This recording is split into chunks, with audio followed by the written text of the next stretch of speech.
Panorama group, जो सोचता है वो करता है। आपके अपने सपनों का आशियाना।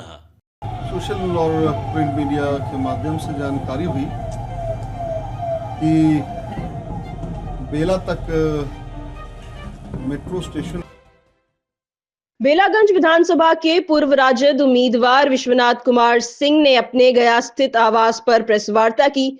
विश्वनाथ कुमार सिंह ने बेलागंज की जदयू विधायक मनोरमा देवी पर कई गंभीर आरोप लगाए हैं। विश्वनाथ कुमार सिंह ने कहा कि जदयू विधायक भ्रम फैला रही हैं। 26 अक्टूबर 2024 से पहले हमारे पिता और तत्कालीन बेलागंज विधायक डॉक्टर सुरेंद्र प्रसाद यादव द्वारा बेलागंज में कुल 76 सड़कों को पास कराया गया था। इन सभी सड़कों में 26 नई सड़क तथा 50 सड़क जीर्णोद्धार के लिए शामिल है। इन सभी सड़कों का डीपीआर तक तैयार हो चुका था, लेकिन आचार संहिता के कारण टेंडर प्रक्रिया में नहीं आ सका। हाल के दिनों में कई माध्यम से ज्ञात हुआ है कि अब इन सड़कों की योजना को काटकर दूसरी जगह ले जाने का प्रयास किया जा रहा है। ये सभी सड़कें स्थानीय लोगों की बुनियादी जरूरत को समझते हुए पास कराया गया था। अब इन सभी सड़कों को बेलागंज की वर्तमान विधायक श्रेय लेना चाह रही हैं। यह सरासर जनता को भ्रमित करने की बात है। उन्होंने बेलागंज के वर्तमान विधायक को नसीहत देते हुए कहा कि बेलागंज में विकास के लिए झूठा क्रेडिट ना लें। गया से जितेंद्र कुमार की रिपोर्ट।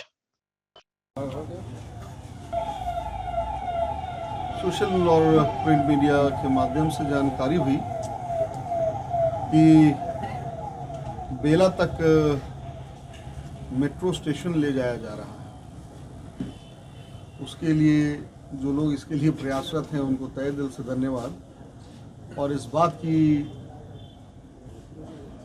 घोषणा कर दें कि जिस दिन ये बनेगा उसके पहले यात्री हम ही लोग होंगे।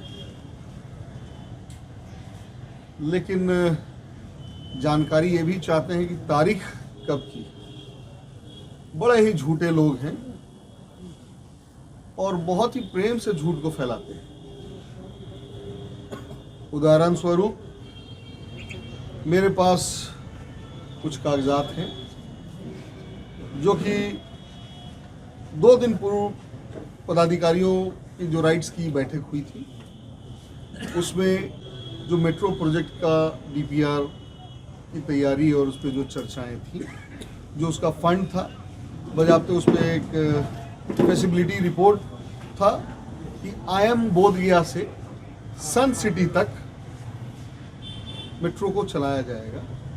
उसमें बेला बराबर या कहीं के रूट की तो और चर्चा थी ही नहीं। लेकिन ये भ्रम फैला रहे हैं कि भाई हम बेला तक मेट्रो ले जाएंगे, हो सकता है ये चांद तक मेट्रो पहुंचा दें। इनका कोई सीमा नहीं। ये मांग किए हैं, हम ऐसा नहीं बोले, मांग किए हैं कि बेला तक होनी चाहिए। हम उस मांग का समर्थन करेंगे।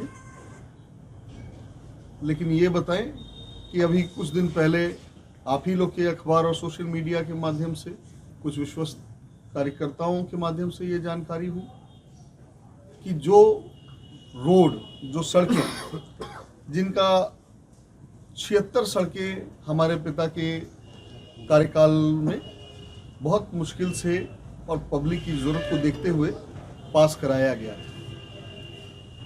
ये योजनाएं की पुनः नापी और तत्काल इसकी मांग उनके द्वारा की गई है।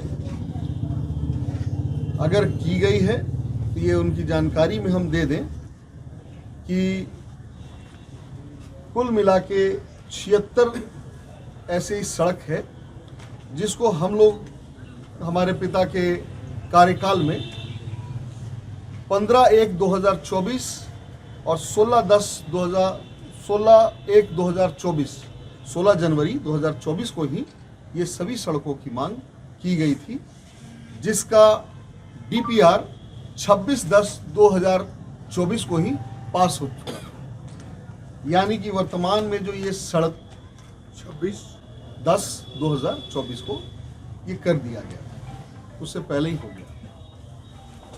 ये झूठा और जो भ्रम फैला रहे हैं कि हम ये नई सड़कें बनाने जा रहे हैं, ये उसमें से कुछ सड़कों को वर्तमान स्थिति से हटाकर दूसरी जगह ले जाना चाहते हैं। मेरा उनसे अनुरोध है कि आप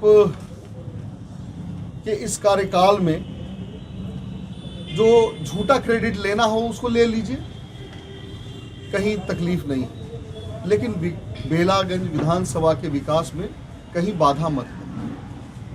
उसके विकास के लिए जो नई सड़कें हैं, जहां जरूरत है, अगर जानकारी ना हो तो हमसे पूछ लीजिए। हम बेला के विकास के लिए हमेशा तत्पर रहे हैं और आगे भी हम सारा सहयोग उसमें पूर्णता रहेगा। ये बेलागंज में हार की समीक्षा की समीक्षा के हारे क्यों? देखिए, ये चुनाव व्यक्ति विशेष सरकार की थी।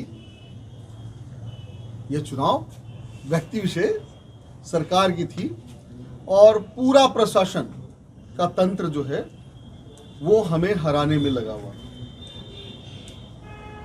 चुनाव प्रचार अभियान का एक हिस्सा प्रशासन ही वर्तमान सरकार का बना हुआ था। इस बात को समझने की जरूरत है कि हमारे सैकड़ों कार्यकर्ताओं को मतदान के दिन थानों में बैठाया गया, उनको दौड़ाया गया, उनको पकड़ा गया, उनको बिना किसी कारण के उनको गिरफ्तार किया गया और फिर शाम में छोड़ दिया गया। ये सिर्फ और सिर्फ जितने लोग थे राष्ट्रीय जनता दल के ही कार्यकर्ता थे, किसी और पार्टी के क्यों नहीं थे। नव निर्वाचित जो माननीय विधायिका हैं, उनको हमारा तहे दिल से बधाई है उनकी जीत की। जनसुराज भी हराने का काम किया आपको? हराने का कार्य जनस्वराज तो अपनी जो उनकी जिम्मेदारी, वो अपना जिम्मेदारी निभा रहे थे। वो एक पार्टी बनी है, वो अपना रोल निभा रहे थे। बहुत लोग निर्दलीय भी लड़ रहे थे। चुनाव में जो लोग लड़ रहे हैं वो हराने का काम नहीं करते, वो अपनी अपनी किस्मत को आजमाते हैं। बाकी जो फैक्टर है वो मैंने आप लोग को बताया। इस सरकार बनाम व्यक्ति विशेष था।